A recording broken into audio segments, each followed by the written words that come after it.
What's going on, y'all? I hate soccer. Just want to start off with that. Nothing is good in life. Everything sucks. There's a whole bunch of variants. I got nothing positive for you. No, I'm joking, y'all. What's good, y'all? Welcome to the latest episode of Walking 90. This is your host, as always, Elliot Barr, and is joining me is one man that is boxing six and maybe third child incoming. It's Mr. Kyle Carr. And the one lady who could probably get drunk as anyone else and still make it known that is always fucking Kara. It's Ebony Christmas. How are you guys doing? Hey, I'm good. I'm good. I'm chilling. Just chilling over here. I'm just celebrating. I'm just having a good time. Kyle, I'm celebrating too, Kyle. man, fuck this pod. I ain't trying to be cussing in the first opening minutes of the show. This is the second week in a row you've done that. I'm just appreciative of the Bucks winning on Tuesday, so that way I could be here today. He graced us with his presence today. So, I do want y'all listeners. I want y'all to know. Kyle seriously told us, he was like, if it's a game 7, I'm not coming. I'm not coming.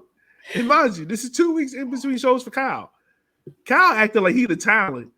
Like this show can't go without him. Kyle didn't know.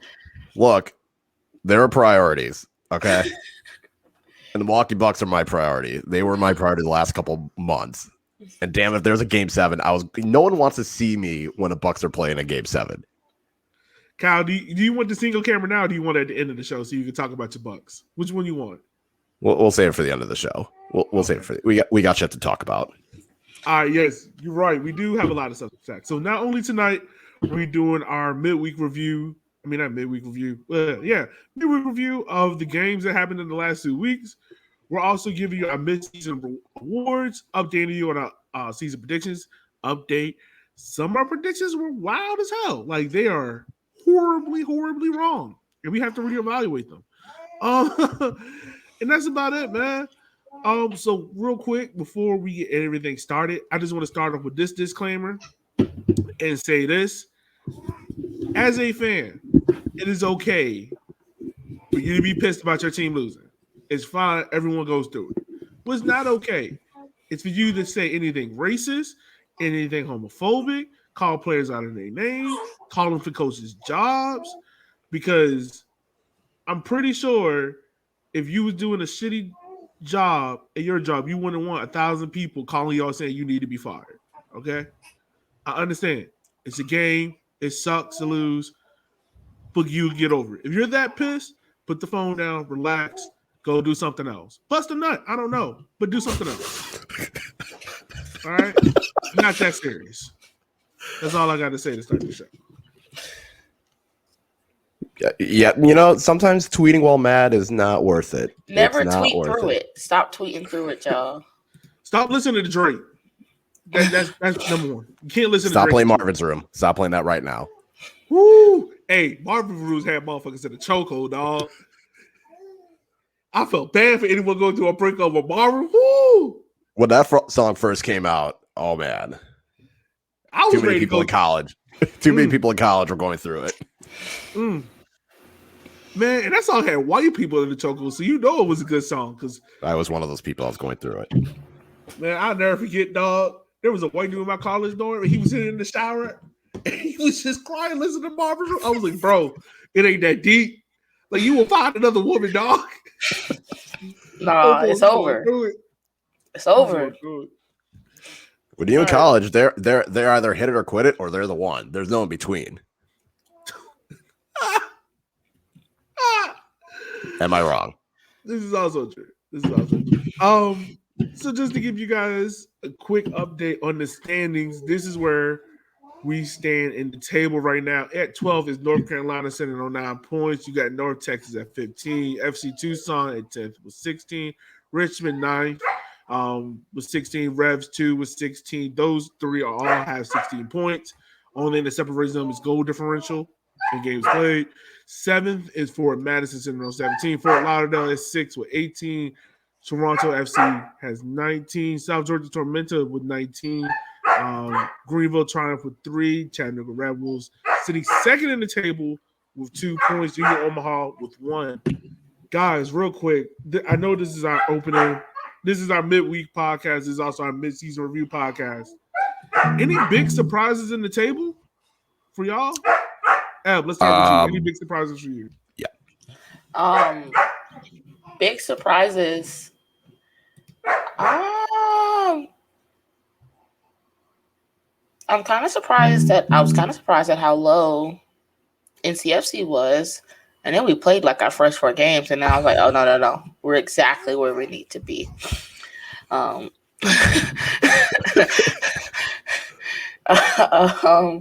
So, but now that like we have all of our veterans back and they're playing like somewhat complete soccer, I'm hoping to be wrong about where they are exactly need to be.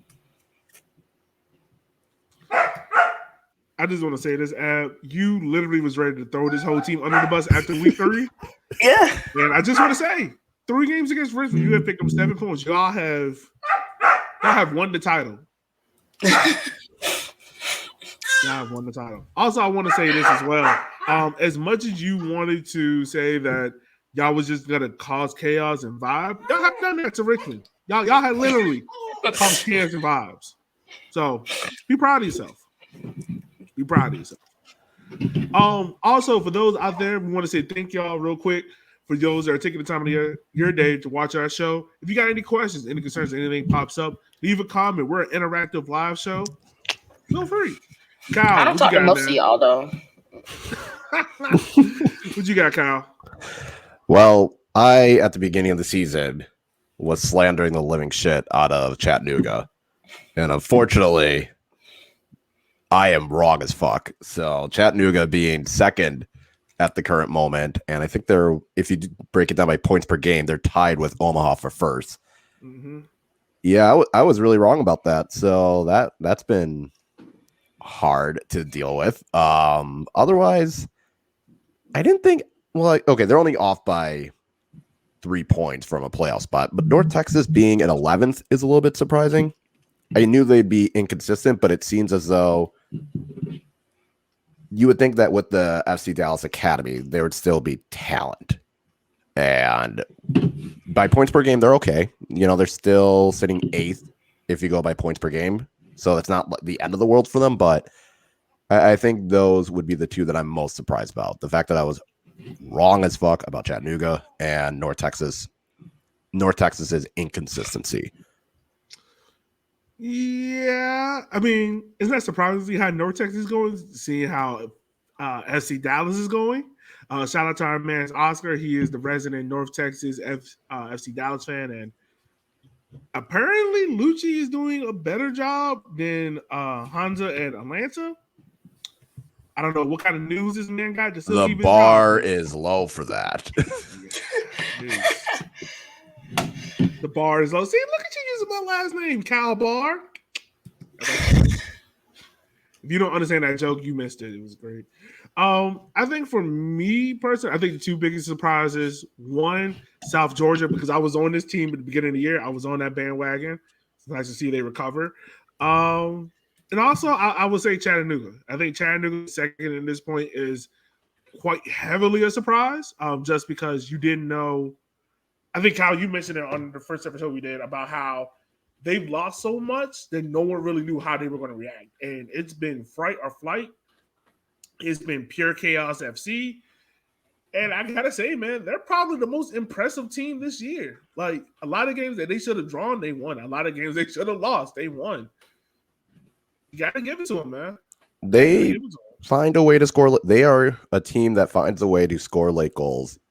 It's to the point where even after the stoppage time in the 90, they can still score. So this team, like, you do not have a win secured unless the match is officially over. And they've only lost once. So it's not like, again, a lot of those losses, like this past weekend against North Texas, they were looking at a loss, and then they equalized with the last kick of the game, basically. So, no, props to them. They are finding ways to get points and get wins and scrap out late goals. And it's impressive when you can consistently do that.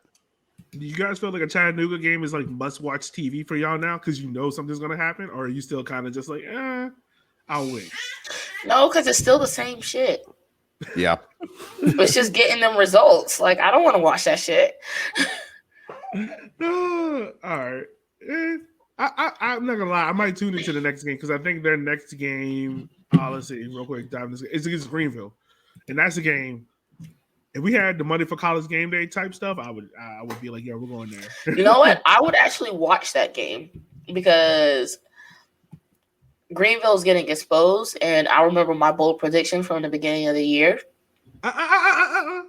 We gonna go over those. Don't spoil the show yet, Em. Oh, I'm sorry. My bad. Go over them. Gotta keep the people here. I know. My bad. Gotta keep them waiting. It's like crack. All right. So we're gonna go over the past 2 results for this past weekend. So as we kind of go through, we're gonna talk through last week, talk about that, and then dive into this week.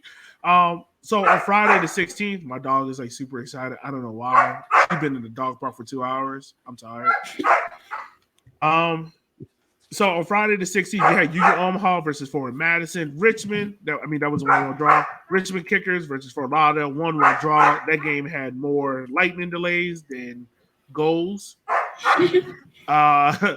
Greenville triumph South Georgia, the upset of the year. I'm gonna say that 3-2 win over the Triumph. Chattanooga 1-1 draw with North Texas. Fort FC Tucson 4-2 over Revs 2. Guys, talking about this week in particular. Oh, my fault. Wednesday, you had Chattanooga 2-1 win over South Georgia Tormenta. Which one of these wins do you feel like best kind of set up a team for that late season push for the rest of the year? South Georgia. Okay, yeah, I agree with you. I think that 3-2 win is probably the most impressive win of the year. Yeah, I would agree. They were down 2-0 at half. Greenville looked to be in control. And as soon as Micheletto got that goal to make it 2-1, it was like, okay, maybe Tormenta can get a draw.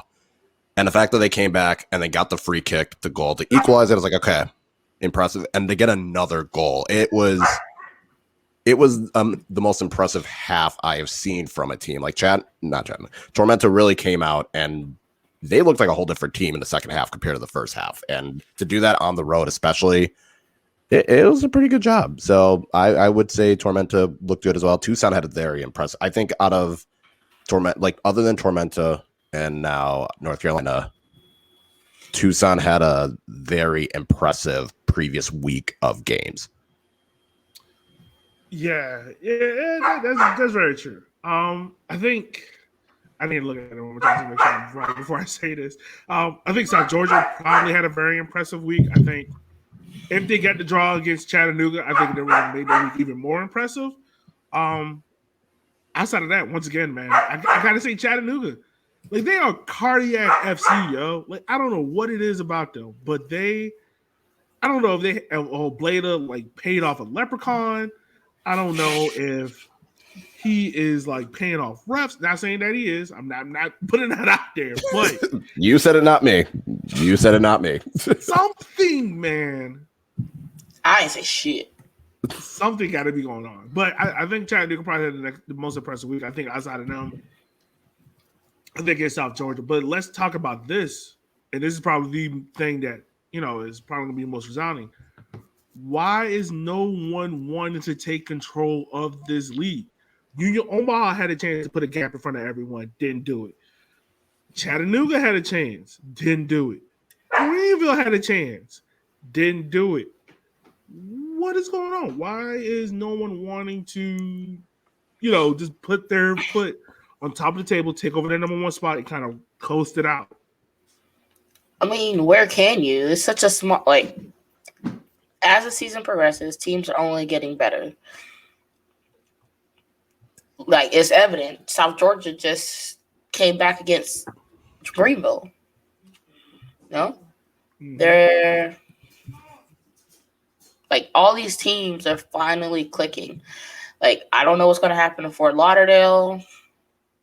Even FC Tucson, NCFC. like, where can you find those easy wins that we were talking about at the beginning of the season? Yeah, there is no OCB where you can go in and feel confident getting 3 points. I thought that was going to be Revs 2. That has not been true. Like, it seems as though even the two teams, they're the most inconsistent. So if you want to try and get points, the two teams are probably your best option because you don't know if they're going to come out looking like world beaters or if they're going to get thrashed. Like, it's one or the other with all these two teams. Like, you might go in and get a convincing win by 2-3 goals, or you can get 4 goals scored on you. You just don't know. So I feel like you have to get your points at home against either a 2 team, or you have to get it, maybe against the North Carolinas, maybe against the Tormentas, maybe against the Tucsons, maybe even against Madison. Like, you have to find a way to get these points at home when you have the chance. But it's more balanced this year than in years past when, 2 teams were a lot easier of wins to get, and there isn't an OCB level bad team. This is a team that's going full tank out of the gates. Yeah, I mean, that's true. Like, I think this is probably the most balanced league to say, because really I'm gonna throw Fort Madison in this mix, and also it was just there. Where is it? Oh, I'm also gonna throw Fort Lauderdale in this mix as well. But literally, if you look between 4th to 11th, there's really only a 4-point difference. And let's talk about what games in hand. That's talking about goal difference. Like, there's truly only a 4-point difference. And then 1, 2, and 3, it's 1 point. The only team that's maybe out of it right now is North Carolina. But if North Carolina play Richmond 3 more times, hell, they'll probably be back in 3rd. Yeah, I'm gonna throw my team under the bus a lot. Yeah, but I think the most crucial month that if you really want people to watch is going to be September, because it's really going to tell whether or not who's really about it or not, who's really going to make that final push, who's serious about it. Not saying August or October are important, but September is really going to be make or break. It's kind of like that last push to really, secure a playoff spot. If we're not already in it, it's going to be really hard in October to get points because it's going to be hard. Yeah, I would say you can't clinch a playoff spot in August, but you could definitely lose a playoff spot in August. And September's going to be you're either going to win it or you lose it. August is, if you start off the gates poorly, you are putting yourself in a deep hole to get yourself out. Yeah, that's true. That's really true. That's really true. All right, guys. So should we go ahead over to the power rankings before we get back into this week's slate of games that's already happened? Oh Lord, Let's do it. All right. So this is before Richmond's ass kicking at the hands of North Carolina FC. So just keep that in mind. At 12 was North Carolina FC. They dropped 1. I don't even know why they dropped, but it's fair. First, the last 2 NCFC games, the refs have been absolute shit. One just worked in our favor, and the other one didn't. Welcome to USL League One. Refs, no one knows what the refs are doing. Toronto. Olex was on side 3 times yesterday. Cole was on side when so Cole scored the equalizer, and then Toronto went and scored a 3rd, but he was offside. But it was so I can understand why they dropped us, and then hopefully with the new rankings, whenever that fucking comes out, it'll be different. Yeah, it'll be very different. Richmond probably gonna be bottom. You might be 13th in the power rankings.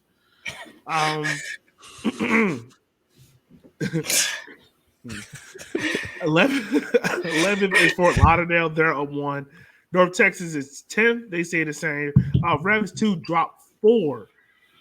Fort Madison drops 1. They're at 8th. FC Tucson stays at 7th. Richmond drops 2. They're at 6th. Like I said, we probably dropped to 13th. Greenville's at 5. They drop 2. South Georgia goes up 5. Toronto FC goes up 3. Chattanooga stays at 2. UU Omaha stays at 1. Guys,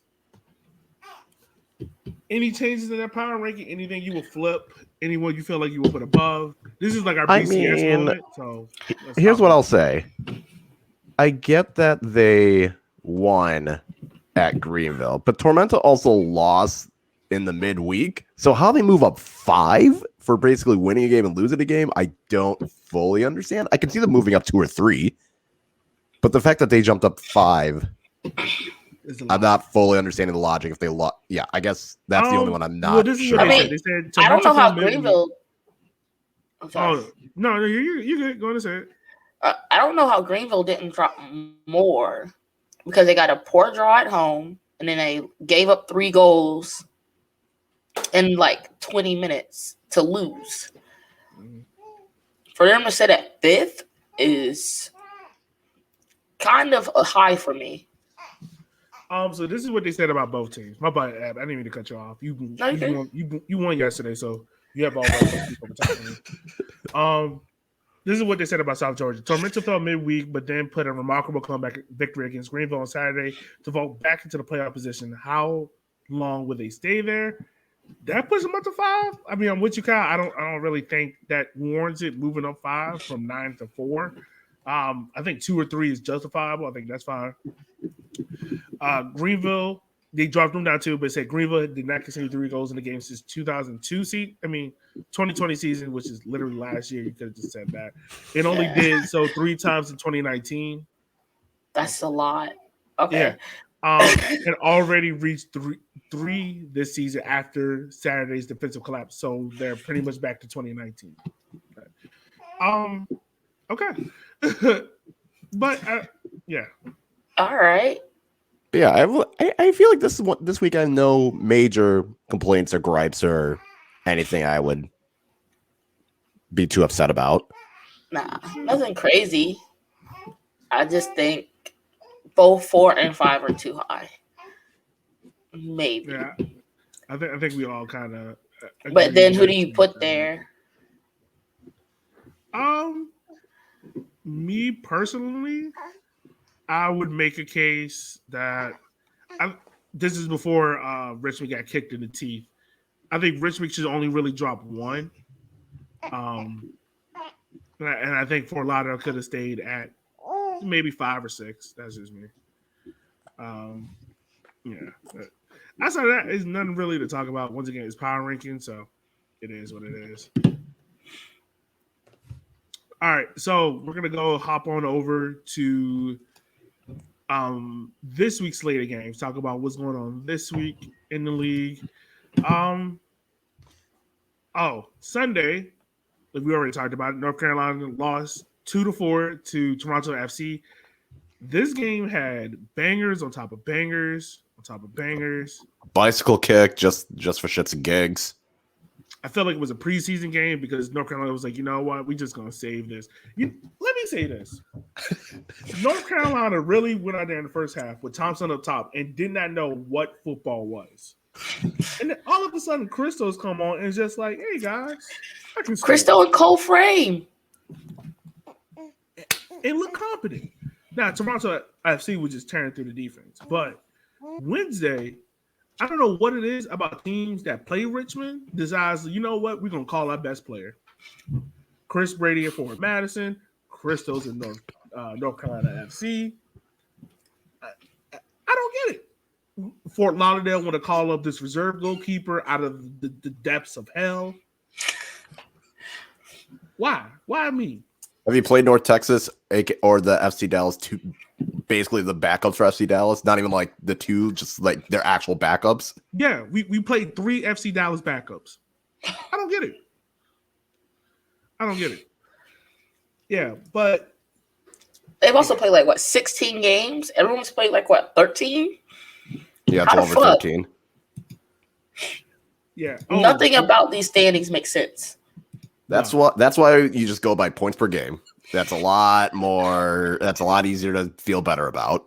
To figure out. It's gonna be a while before the schedule kind of balances out. You got so many teams that need to like catch up. But Kyle, you make an excellent point. Yeah, Kyle makes an excellent point. Like Tomoriso's 4th in the table in the standings, but 11 points per game says a lot. And I think that has a lot to do with how they started the season, how many games they had. But it's going to be interesting, man, to see how they kind of finish out the rest of the year. Because like when other teams are kind of have like 2-3 games to play, Tormenta might only have like for instance, Richmond will have 3 games to play, where Tormenta will only play 1.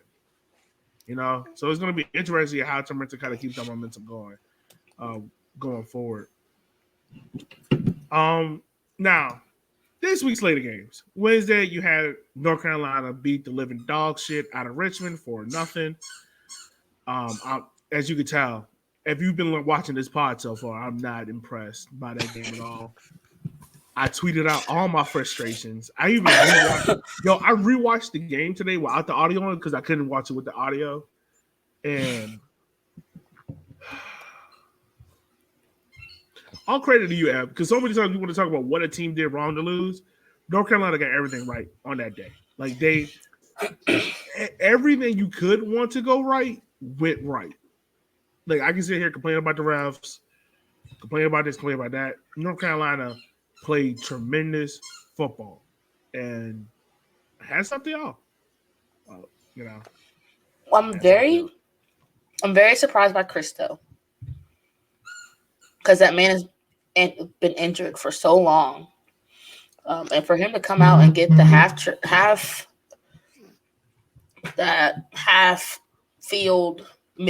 midfield goal, and to even just play a full 90 was insane to me.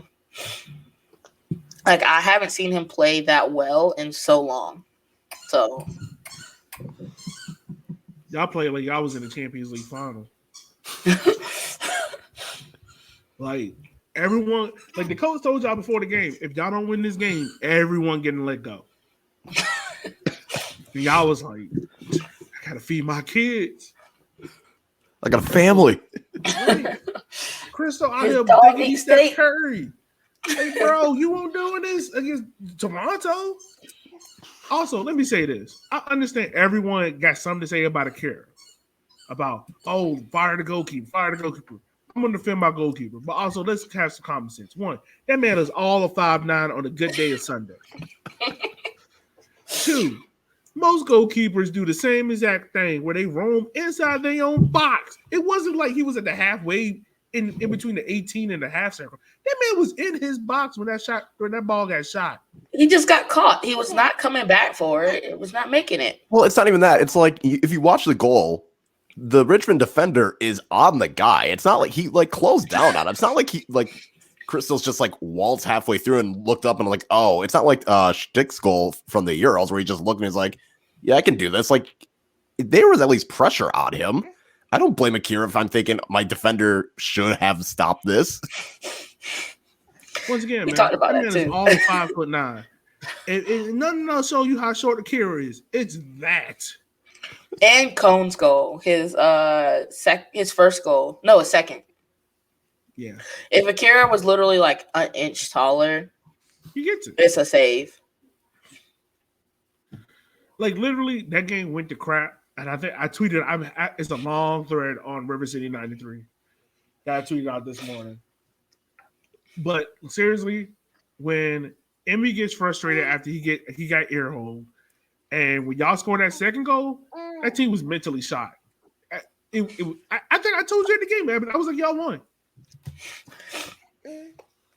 Yeah. Which, by the way, if you haven't been to Raleigh, go. It's a wonderful place. We were sitting field side because, I got to treat my guests. You got to treat our slaves. I mean, it was cool. We were right there on the field. We got to see the ref be terrible up close and personal. And make no mistake, she was terrible at her job that day.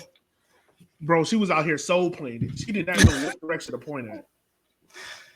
It was bad. Like, I don't even know. Like, they were good goals. And I appreciate Christo and Cone for the work they put in. I love that Frame came in and did even more work. Mesich had a really good game. JT still is lighting up midfields. That was like one of the best complete games we have played in a while. Like this season. besides the other Richmond game.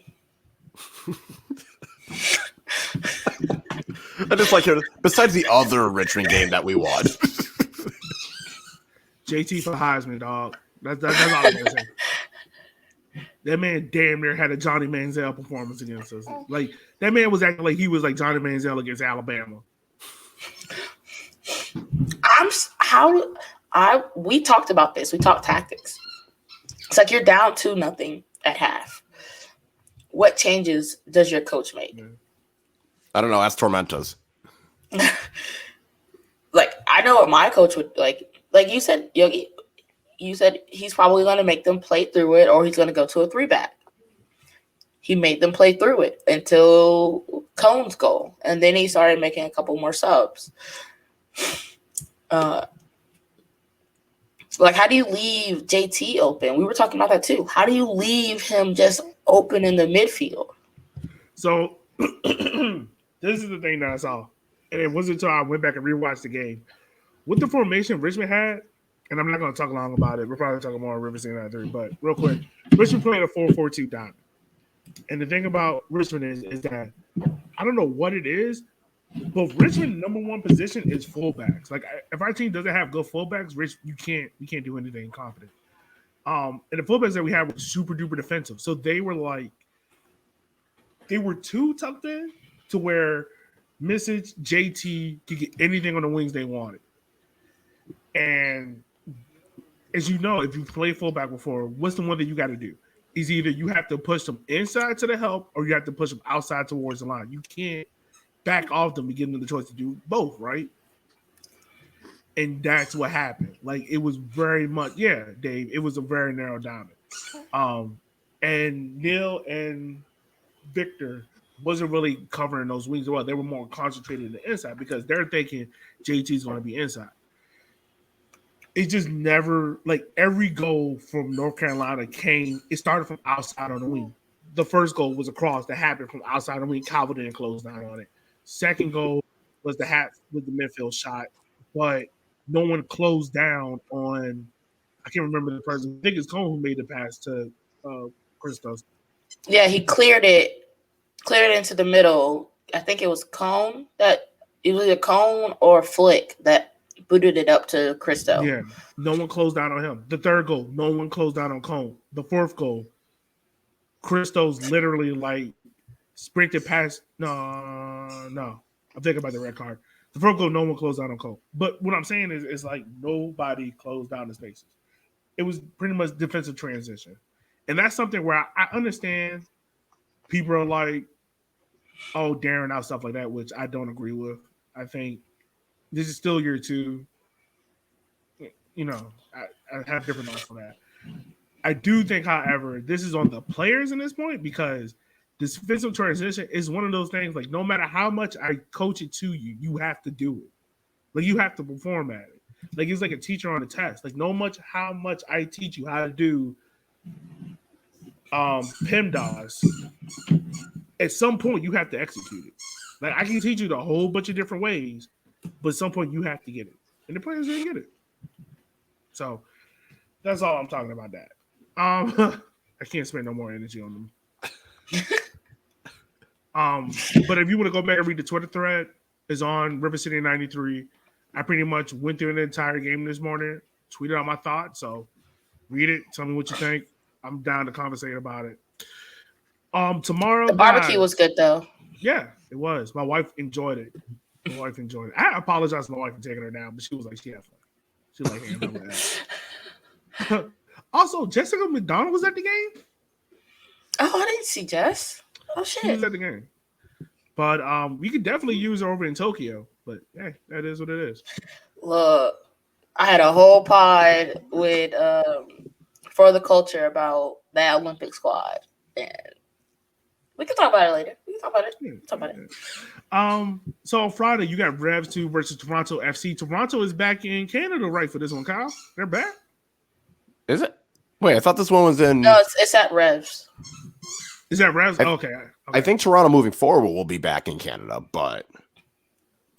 I don't know how that works. But yeah, this one in particular is at Gillette Stadium. Okay.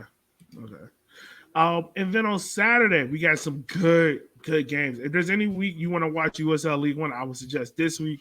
Saturday, you got Chattanooga versus Greenville. It's up in Chattanooga. At 8, you got Fort Madison versus Fort Lauderdale. At the same time, at 8, you got South Georgia versus Richmond Kickers. And then at 10, late night kickoff. First week, you were like, I'm not staying up late to watch no USL games. But you might want to watch this one. You got FC Tucson hanging out with the Owls. I want to ask you guys real quick. What game, if we were able to do college game day, which game would you set up the 10 at? What game would we be at? Chattanooga. Yeah. Yeah. We'd be at Chattanooga. I can see that. I think it's two of the top 3 teams based on standings and possibly overall 2 of the top 3 teams. It's going to be interesting to see if Chattanooga is going to need to scrap to get if they have to scrap to either win or get a draw, if they're going to be in full control, if Greenville's going to, which Greenville's going to show up. There's a lot of questions, and I think it would be an interesting matchup. Not to say like the other 3 matches wouldn't be entertaining, but if you were going to do what's the biggest game, this is probably it. I told you, Greenville lives and dies by the Lomas ball. Their last win was the 3-0 win, and Lomas scored a hat trick. He didn't score versus NCFC. Didn't score versus South Georgia. Which Lomas shows up? Because that's going to be where they get their confidence from. I'm kind of with Dave on this one. Like, I'm interested to see how Tucson takes Union Omaha. Just because that might be an upset brewing. Like, that might be upset for who? I mean, Union Omaha, of course. No one's favoring Tucson in that game. If Omaha plays a full 90 minutes, which they have not done, they've allowed late goals in back-to-back matches against Madison and Chattanooga. Mm-hmm. If they can play to the level that they're supposed to for 90 minutes, they should win by 2 or 3 goals. But it's can they do? It's more can they go the full 90, which they haven't done lately. I think they can. It'll be interesting, but I still think they should win by 2 or 3 goals. Yeah. It's going to be interesting to see. I'm hoping that South Georgia versus Kickers is the chaos game. I hope I leave Bree Stevens Field after the Ford Madison match and hear that the South Georgia Kickers game was chaos, so then I will watch it when I get home. Yeah. Dave is right. Like, Tucson's been a different team since that head coaching change.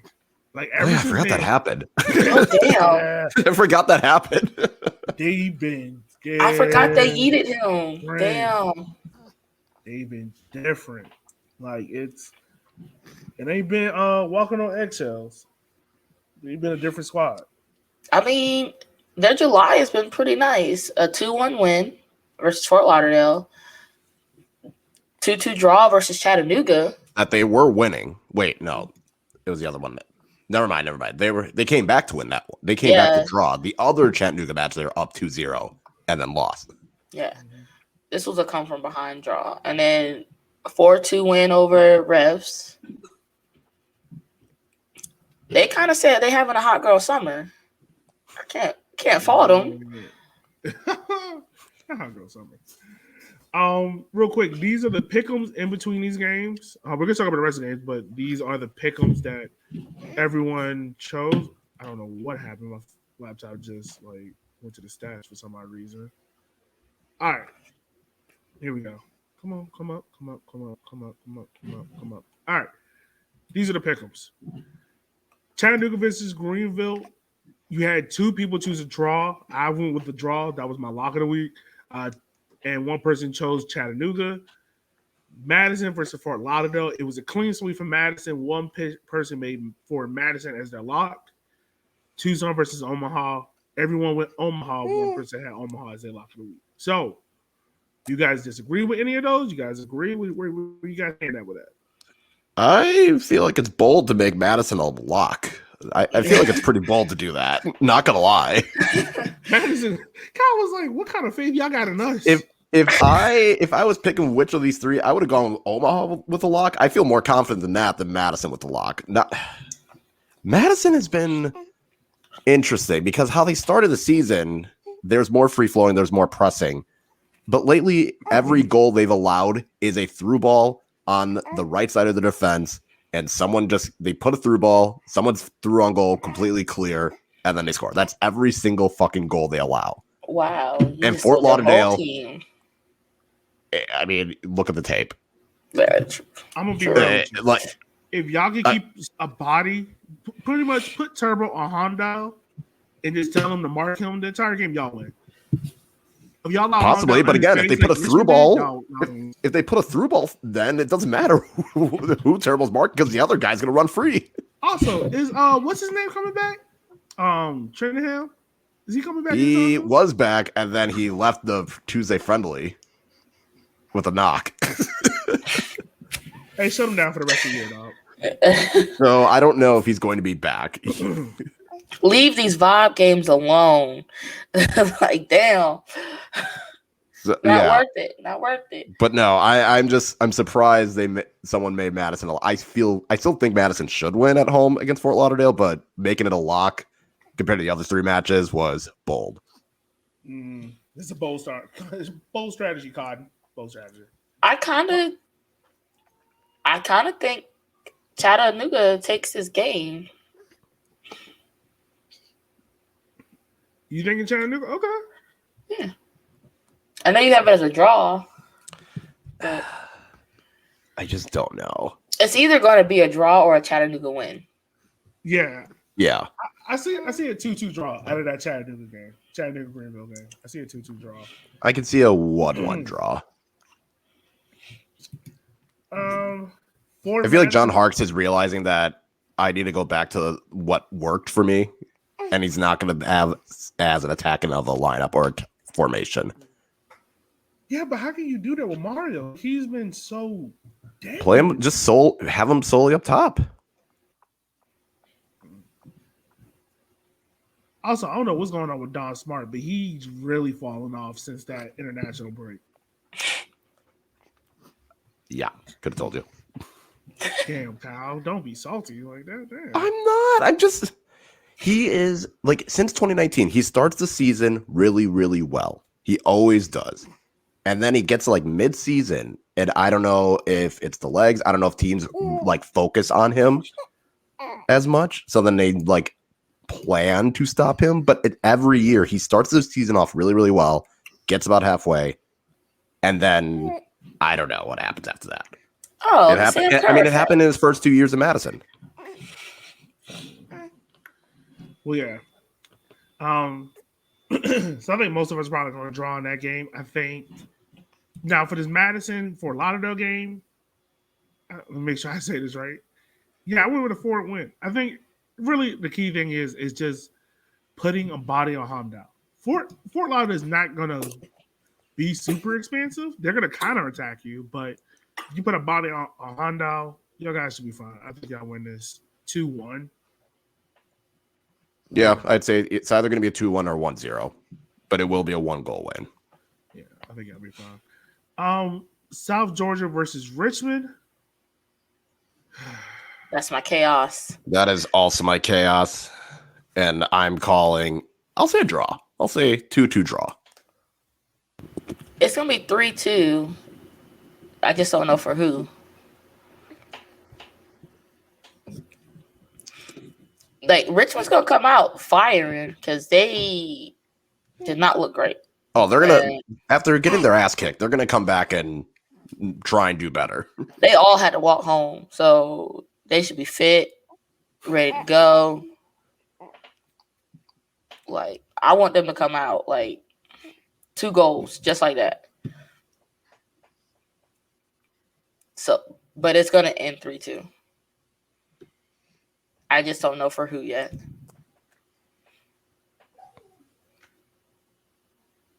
So that's the chaos. We lost them. All right, we're He was like, I'm not dealing with this shit anymore.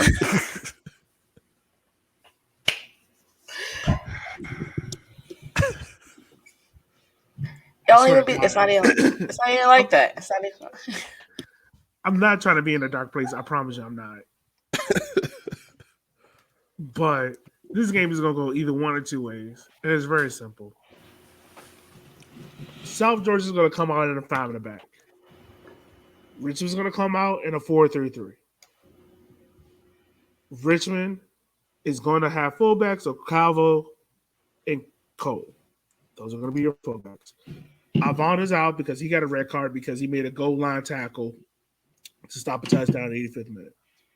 So Nathan Audi is going to be the other center back. If the back four of Richmond is solid, we can get out of here with a win. If the three things have to happen for Richmond to win. The back four is solid.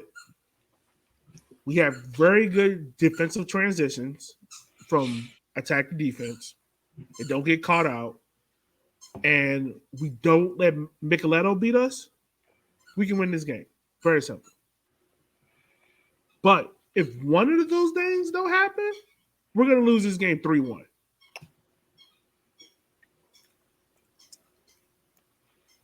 I'm still sticking with the 2-2 draw. Yeah. It's going to happen. FC Tucson versus Union Omaha. This game might. That is my vibes game of the week. Yeah. Yeah. This might be it, man. This will be the vibes game. 2 o'clock, yo. We might have to stay up and tweet all together, yo, because this might be saucy. You gonna make me stay up and watch? I mean, I stay will up and watch the US get their feet kicked in. What you mean? y'all stayed up collective to watch them get their shit kicked in. I'm pretty sure you can stay up and see this game. I will put it on when I get home from the Ford Madison match. So I might miss the first half, but I'll try and watch the second. I will throw it on after. Love you, Frosty. Whatever I got. But I think that's a 4-2. I feel like it's going to be either a 4-2 Omaha win or a 3-3 draw. Like it's going to be high scoring. Yo, Union Omaha can. So Union Omaha is great at pressing you with this 4-4-2, and I love it. And FC Tucson is great on the counterattack. Like I think they're probably one of the best counterattacking teams in League One. My whole issue is FC Tucson defense. Like, can they do enough to cause Greg Hurst, EVD, and them boys trouble? Like, can they do enough? And if they can, you got something. Like, you might have an upset. But if not, Union Omaha might run out this game 5. That's why I think they're scoring 4 goals. Like they're scoring 3 or 4 goals. But I can see Tucson getting a few counterattacks, get it up to Shaq Adams, get it up, have Charlie Dennis like make things work in the midfield. Like they can, and I mean they played really well against Revs too. Like they got Uzo, like Uzo was over here scoring goals. Like they got guys that can get out and get on a break and really cause some issues. And Corfy has not played as well as he did at the beginning of the season, which that might mean he's due for a bounce back game. I'm sticking with. I still think it's 4-2, but this will be a vibes game of the week for sure. Why are we sleeping on Tucson? I don't know if we're sleeping on it. It's just that Tucson is doing exactly what we thought. They're good enough that you can't assume you're going to win, but there's something about them defensively that's not convincing. Yeah, Kyle Ressman made a good point. Like they were able to get away with Conway for a while, but they really started to miss him. You could tell. The Union Omaha attack hasn't looked the same, but I don't think anyone's sleeping on FC Tucson. But I think the thing that makes you afraid to go all in on FC Tucson is the back half of the team. The front half of the team is like you feel confident in. You're like, all right, I know they can score. It's pretty much the reverse opposite of Richmond. The back half of Richmond gives you all the confidence in the world. It's the attacking part where you're like, what the fuck y'all about to do? Tucson is a team that if you're doing, fantasy, like if you're doing like a fantasy league, you would pick one or two Tucson players for their attack, but you wouldn't pick any of their defenders. Yeah, pretty much. It's pretty much like Pittsburgh. Like you're not picking Pittsburgh offense in NFL fantasy, but you're picking that defense. Not more than likely. I mean, in years past, probably you're picking the Pittsburgh defense.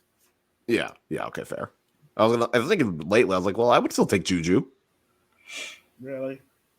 I mean, he's like a good second or third wide receiver option. Depends on how deep your league is. Like, I don't know. Sorry. Damn right.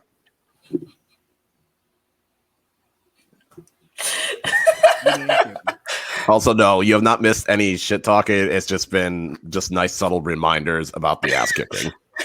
It's just been he's taking the fun out of it. He's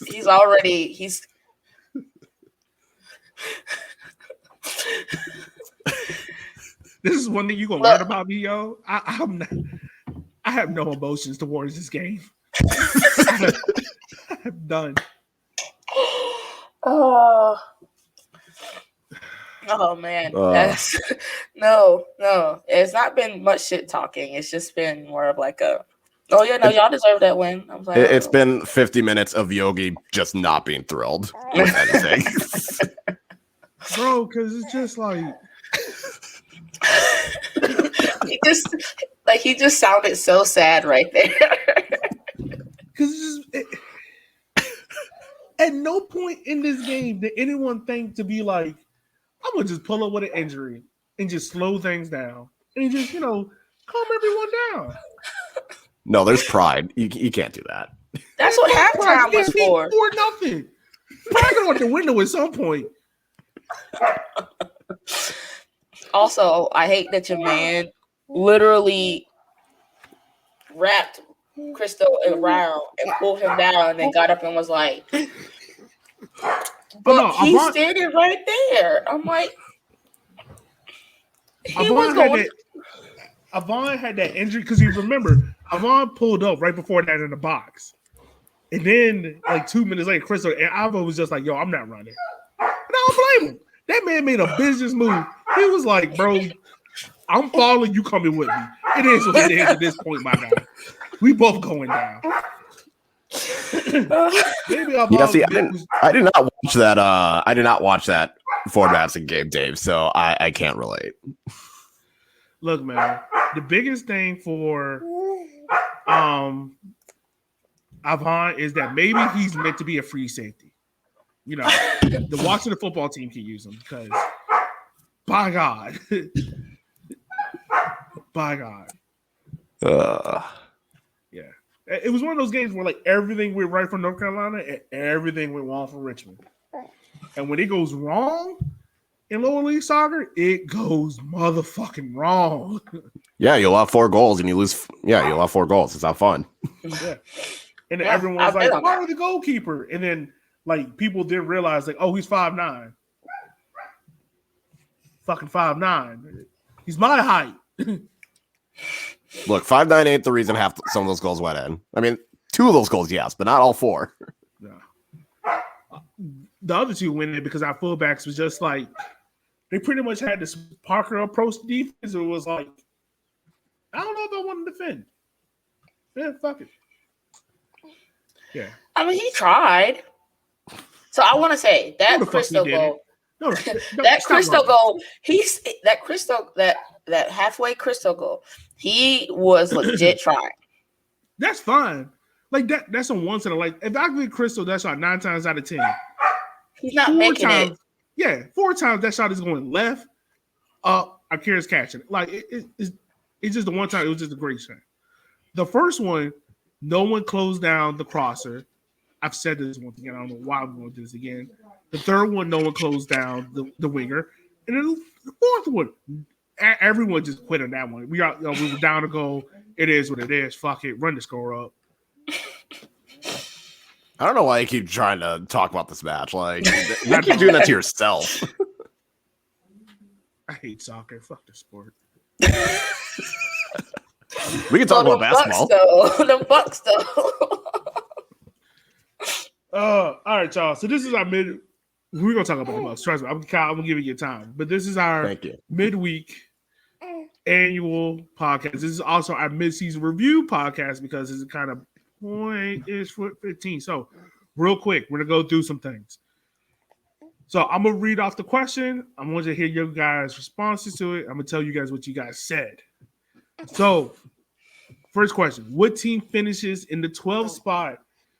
Eb, who did you think you picked? I know we just discussed this, and I still don't remember. Did I say Toronto? Tormenta. Okay. So you're not far off because they're 11th in points per game table. So you're not far off. You're not far off. Kyle, who do you think you said? I definitely said Revs too. Yeah, I slandered the living shit out of them. Episode 1. Between them and Chattanooga, dog, like we came for them kind of hard. I'm not gonna lie. All of us did. I said Fort Lauderdale, and Fort Lauderdale has kicked our teeth in. Haven't beaten them once this year. Yay. Right now, I think the team that is currently bottom of the table is North Carolina FC. So definitely didn't see that. But let me ask you guys this: do you guys want to stick with your pick, or do you want to change it?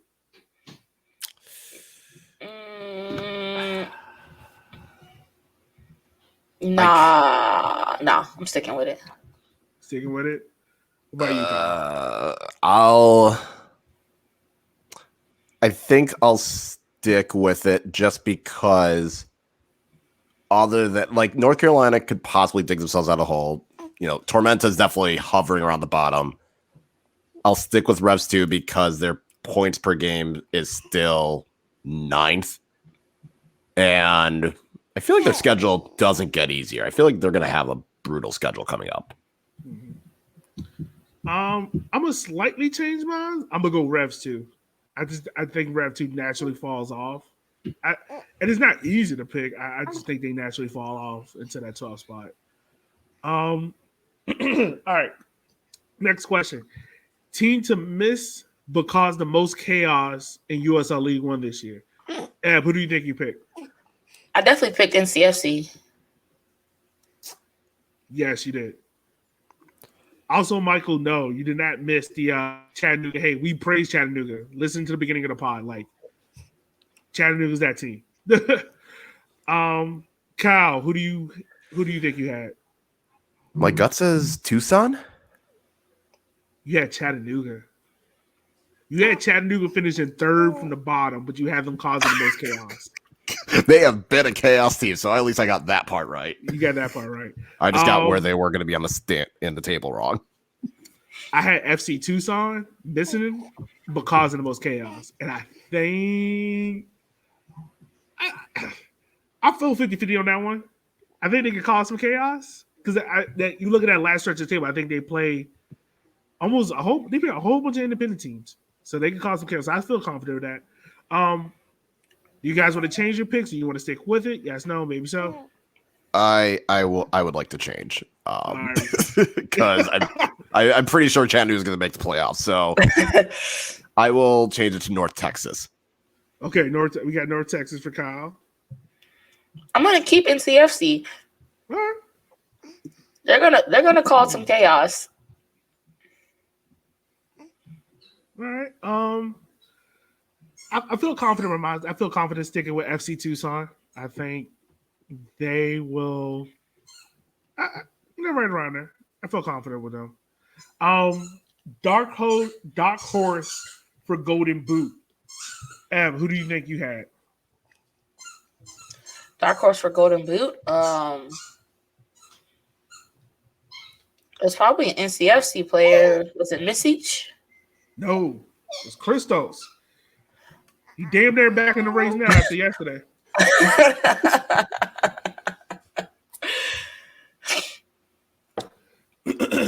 Kyle, who do you think you had?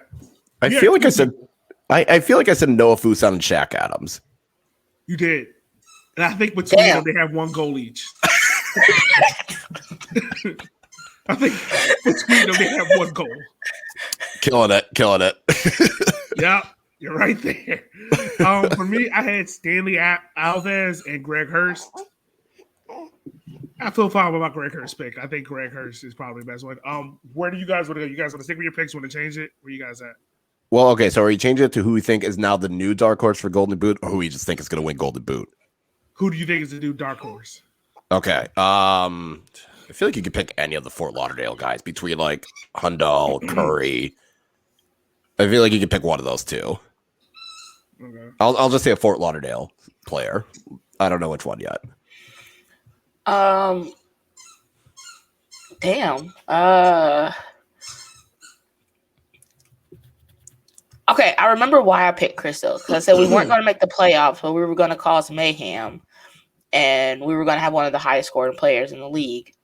So that's why I chose Crystal. I still think that happens, but I don't think it's Crystal. Ooh.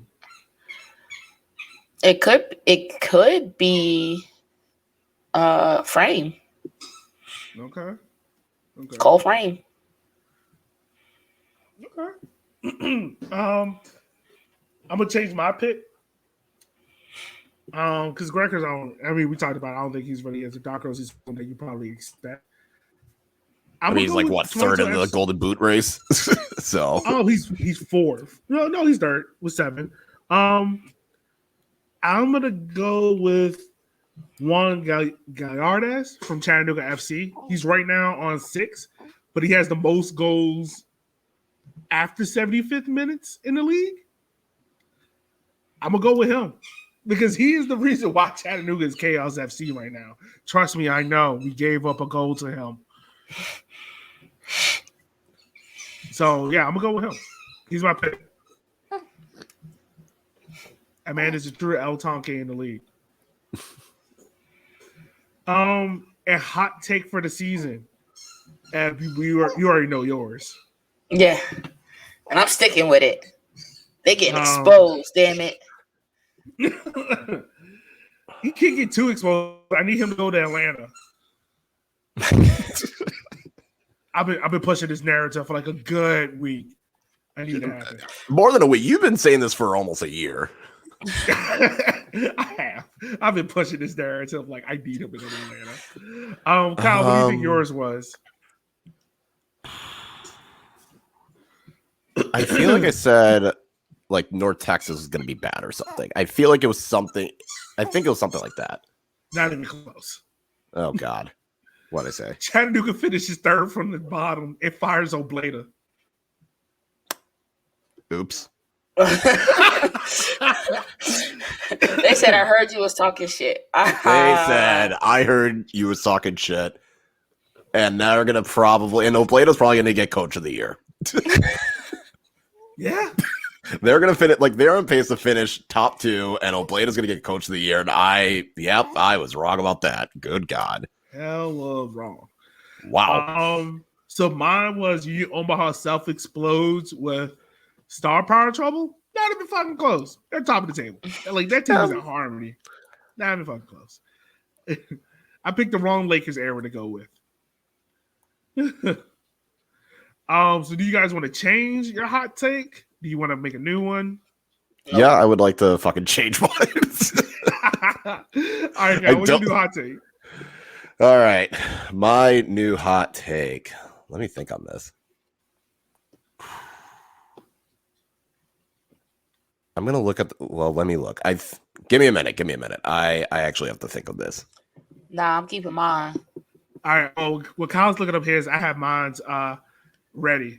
So mine's is 2 coaches will get fired before the season's in October. And yeah, 2 coaches will get fired before the end of October. That's my hot take. I don't know which 2. I just know 2 are going to get fired. Well, we already had one. I think another 2 get fired. So I think you're gonna have 3 coaches changes before the season ends. We already have one at FC2, so you're right. I think another 2 are coming. Okay. All right.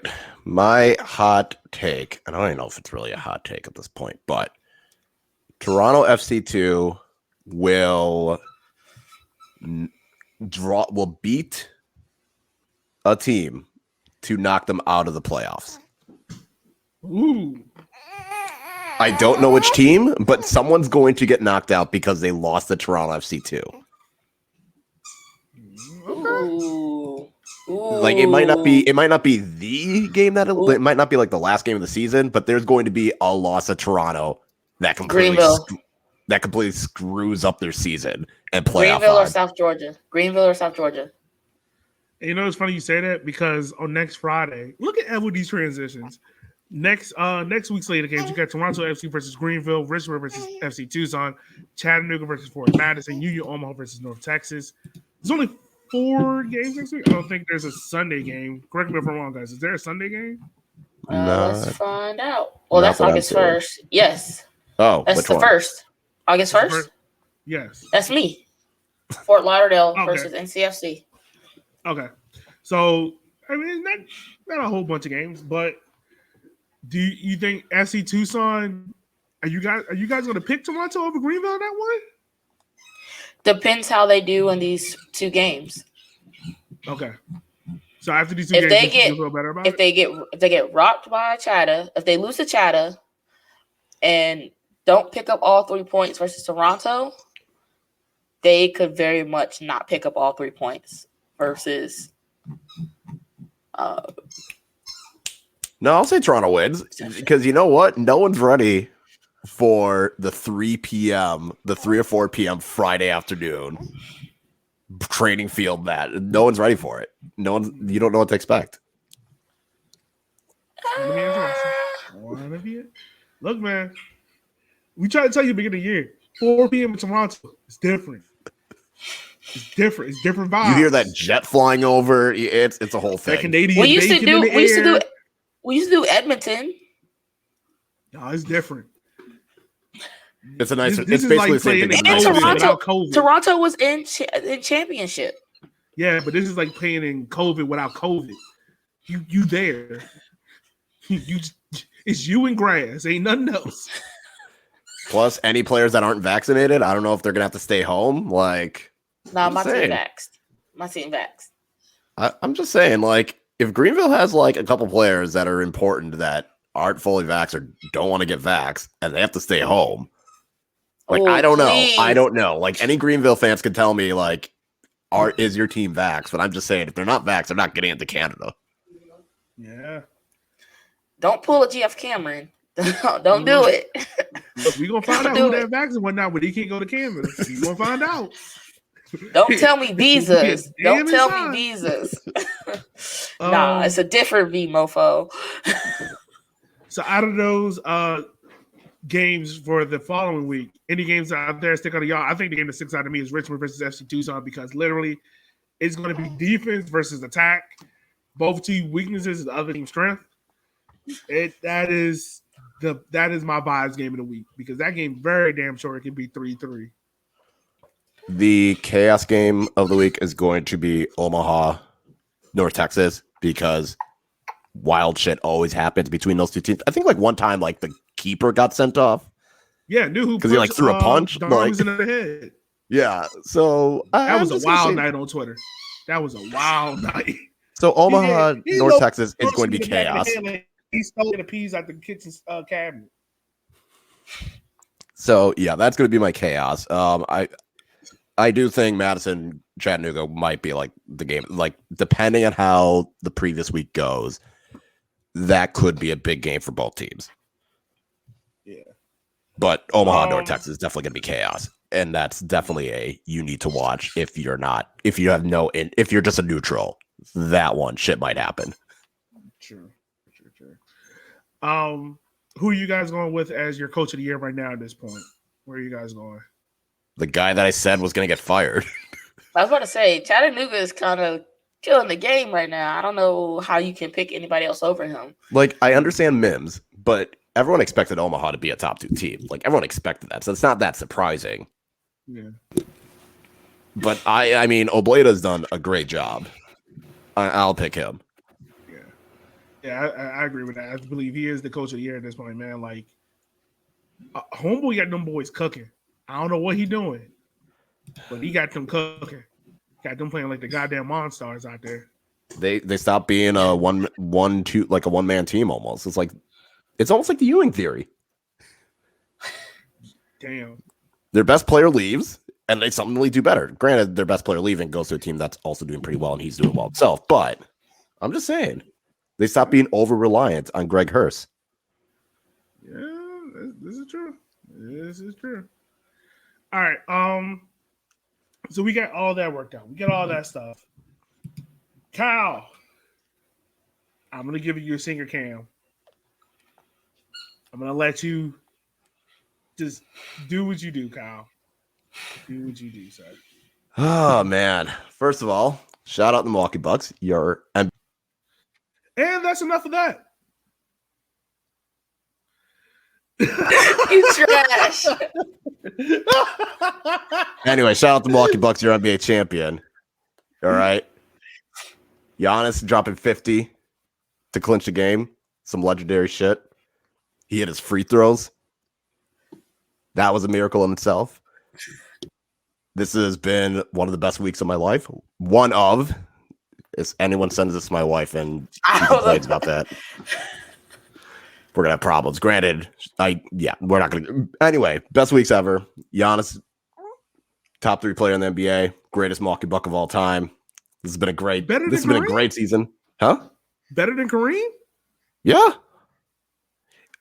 He is not a better player than, he did not have a better career than Kareem, but in terms of just in their stay in Milwaukee, they both won a title. Finals, didn't he? He didn't win an MVP there? He won all MVP, yeah. But the thing is, Kareem wanted out. Giannis decided to stay. And that's the key difference. Okay. Giannis signed a big ass. We gave him a lot of money to stay, and he's like, you know what? I'll take the money and stay, and then wins the title right after. Good things happen to good people. Yeah, that's all I got on the Bucks. And my youngest son is somehow a good luck charm because he has, ever since he was born, the Bucks have won playoff games. There you go, Kyle. Works out. By the way, Yogi, USA versus Jamaica is going to be for World Cup qualifiers at Q2 Stadium.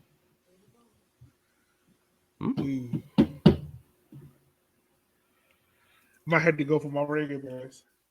I'm already, I want people to know I'm rooting against America on Saturday, heavily. I mean, my God, you just got to come through. Just come. Let's just go to Austin and just fly out. We'll just have some fun. Yeah, because I don't think it's not a bad fight right now. Oh no, it might be interesting to see Jamaica get their shit kicked in for a World Cup qualifier. Look, we just gonna eat some real good food. We're going to get drunk in Austin. It'll get weird for a couple hours, and then we'll go home. Yeah, I like that. Also, to answer Dave's question, I saw it. Do we think there will be less chaos across the board when the MLS 2 teams are gone? No. We've got some interesting markets coming in, so it'll be fun. Yeah, let's talk about this. There you go.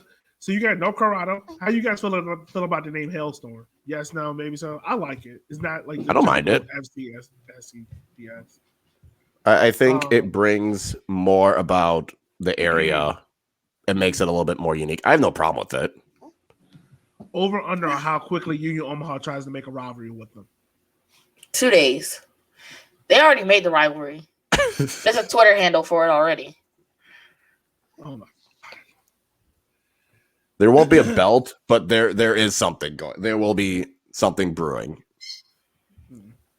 Get the snap. Big 12 rivalry. Nebraska versus Colorado. There you go. There you go. All right. Problem solved. coming. You're welcome. You're welcome, Omaha fans. We helped you out. Fort Wayne is coming in 2023, right? Or are they 2022? I think they're 23, I believe. Let me double check. I think they're 23. All right, well, you check that out. You also got Fuego FC. Portland, Maine. No, Spokane got approved for a stadium, so they got the W League. Ev, are you going to be watching the W League? Is that something you're going to be invested in? Like the USL W League one, whatever it is. Yeah. Probably. Are we going to We'll have see. another bi-weekly show for you to host? Nah, fam. Nah. I mean, Okay, I gotta Fort see how Wayne- it looks. Fort Wayne will be in USL League One in 2023. Okay. And then Portland, Maine, I think they also got approved for a stadium, so they're another team coming. But I know 4 teams are coming. They keep, the league keeps promoting them like they're going to be in the league, and yet there's been no official announcement they'll be in the league. So between them and New Hampshire, I don't know if they exist for real. Spokane just got a Twitter handle. I think Spokane's coming in 2023, though. Now that they got the stadium, I think they'll be 2023. Yeah.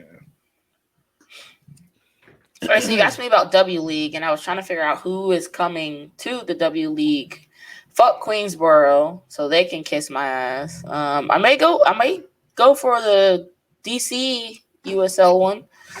No, don't, because they're screwing over the Spirit. How? So this is from what I've heard, is like DC United pretty much is doing the bare minimum with the Spirit because they want their own women's team. So like the whole Segura thing is a result of like they don't want to give the whole Audi Stadium thing. They don't want to give the Spirit the right to use Audi Stadium because they're having their own women's league. And I was just like, that's trash. Like, you've been right there with them. You can help promote a women's team that's already there. Different leagues, though. That makes no sense. If that's the case, fuck Washington too. So I guess Spokane, Hartford. What the fuck is Caw Valley? That is They're a USL League 2 team. Yeah. But I don't know. I forgot where they are exactly. They're like Kansas. Kansas. Yeah. So another Okay. rivalry for Union Omaha to make. Minnesota. That'd be a fun one. I can't do South Georgia. Hartford. I could do a Hartford team. And then Greenville has one. Chattanooga, Red Wolves have one.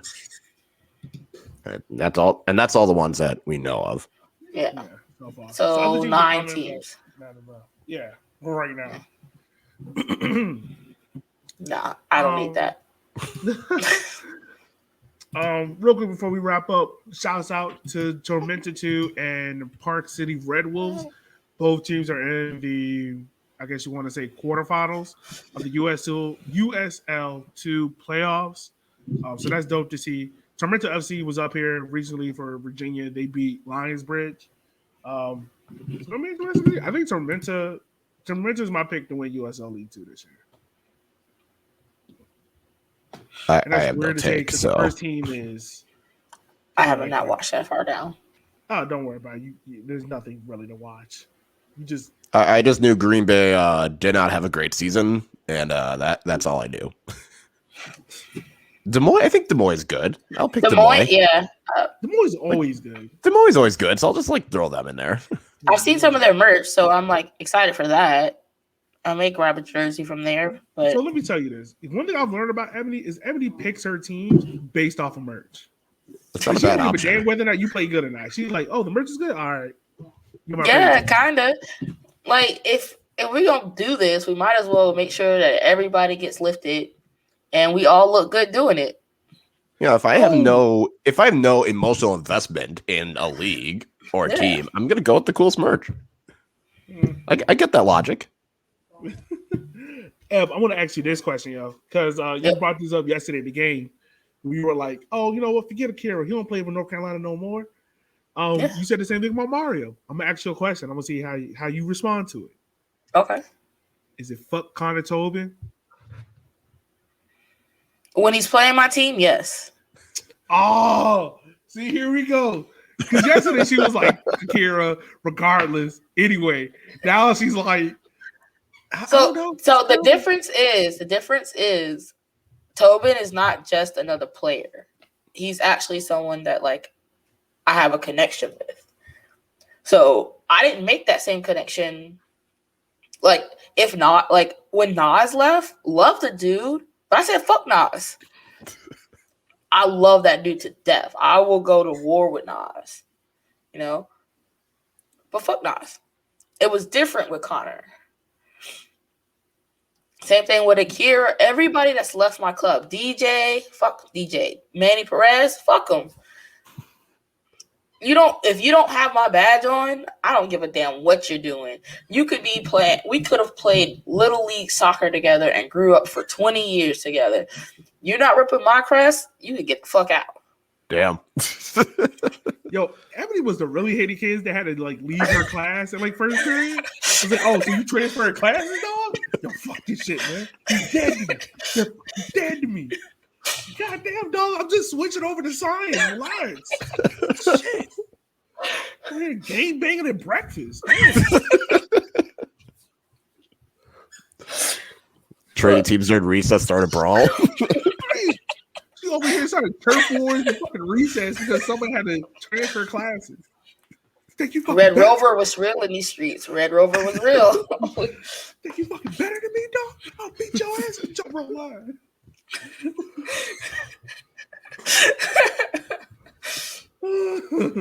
No, see, Dave. Forward is my second team. They are everyone's favorite second team. Not mine. Not mine. Don't you put that bullshit on me. Don't you put that on me, Ricky.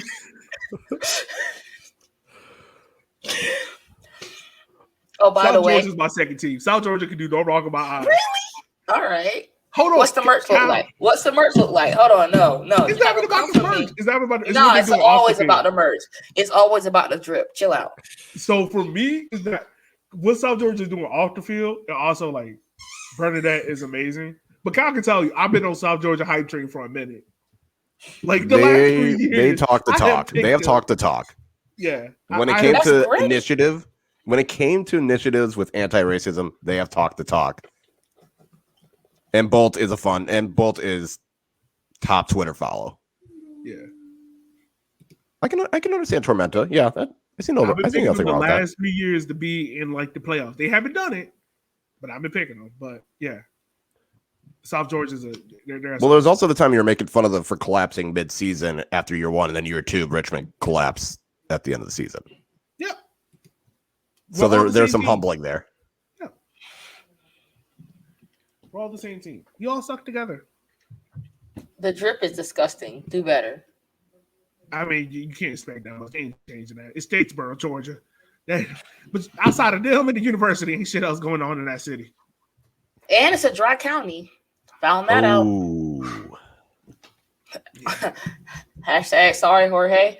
Can't make the road trip. Can't make the road trip. No. He didn't. I said I would try and make a road trip to, as many away days. I don't know if it's dry. I don't know if I can do that.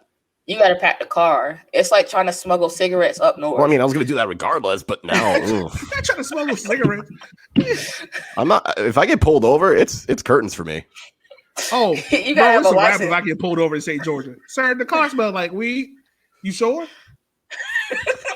you sure? I don't think so. I don't remember having it on me. I thought I smoked it. By the way, USL's getting pro rail. Throwing it out. Oh yeah, let's talk about that, man. So, article by our boy, Mr. Jeff Reuter. Dope, one of the guys. Real quick, we're not gonna go through the whole article. You should support the Athletic. They got some good writing. Don't always agree with everything they said, but they got some writing. Do you guys think USL get pro rail? And yes. Also, when he talked about calendar change, Charlotte might be coming down. Well, we already predicted. We already knew that. But what you guys think? They'll definitely get pro rail in some capacity. I mean, it's just a matter of when, not if. Yeah. That's how I've always felt, because there's way too many. How many teams and how much expansion they want to do. there's going to be pro rel. It's just the logistics around how is that going to work in terms of finance and logistics. I mean, they're putting it 2026. Right? 2026. Yeah. That's what. Logical start date. Right after that World Cup bump. Get them new guys. I think Pro Rel will probably happen. It's gonna be so funny to see the Nia and Pro Rel Zalowitz on Twitter have to kind of congratulate USL for getting Pro Rel before Nisa if it happens. That's gonna be a funny day on Twitter. Oh my god, it's gonna be. I'm taking logging the day off. off. Yep, I'm logging off. Taking the day off. Oh no, I'm gonna be right there because the Northern Guard, they love how to tell people how to tweet and don't call them out on their shit. Look, we don't give a shit about Great Valley Millwall, okay? Damn. I don't give a shit. I mean, honestly, the same. Like, I'm taking the day off and I'm just going through Twitter and I'm like, so how y'all feeling? It's just gonna be an hour check-in. Like, y'all still good over there? Nope. I'll wait till the next day. I'm gonna watch Game 6 of the NBA Finals. I'm gonna watch the parade. I'm gonna watch all like the behind the scenes because by then it's gonna be like 4 or 5 years. They're gonna have a 5-year anniversary. Yeah, that's all I'm doing. Yo, Kyle. Look. This might be the most positive thing I've ever said about foreign medicine in my life. So did you realize this is the first time I picked on the Pick'ems? I'm actually surprised. Yeah. Not surprised that you picked them. No, I'm surprised it's the first time. I need y'all to invite Bobby Portis out to the stadium. Wherever y'all need to do, get that man to a game. PJ Tucker. I need to get PJ Tucker in the flock. Nah, he wouldn't make it. PJ not coming. PJ don't fuck PJ with this outside of Milwaukee. You tell me, PJ is gonna go to every bar possible. Like, did you see that man today in the parade? Nah, get Bobby. I'll get them all. Let's just get them all. PJ would go. PJ would absolutely go. Bobby, that man is reckless. Bobby, 100%. Yo, the picture of that man looking like Squidward had me in fucking tears. I love Bobby. I hope he stays. If he doesn't stay, he's gonna get paid a lot of money. He deserves it. But did not do anything. Think Orlando gonna pay this man like he can save the franchise. By the way, averaging 20 points a game, and we're gonna have 11 wins. Goddamn. You know what? Nah, they're gonna give him Giannis money to do what he did. They can afford it. Do it. They can't afford it. Atlanta? Oh, yeah. No, they will. And no, we're not doing a Euro calendar. That is the dumbest shit for USL. No. That would be the worst thing they could do. MLS should go to European. Fort Madison, Omaha, and freaking Hailstorm are going to basically spend 2 months on the road. Yeah, it's not worth it. Anything else from you guys before we wrap up on this week's episode? Get your damn vax. Fuck's sake. Yes. There's a variant out there. Get your vax. Get your vax. Don't be out here losing on billions of dollars because you scared. No. Get your vaccine. Please. Also, remember, support your local strippers. Okay, for you. All right, y'all. As always, you can follow the pod. You can follow the show on Walking 90 on YouTube. The audio of this will be released out tomorrow. Shouts out to my man Kyle. He's great at that. Rate the show. Go on YouTube. Give us a like real quick before the show's over. Give us a like. Share the show. We love interacting with you guys. It's a kickback show. We're not out here, unlike some people like Alexi Lawless, that just talk for the sake of talking. We take the time to do the research. We take the time to cover the league. We do it because we love it. And because it's lower league soccer. Like, who doesn't love lower league soccer?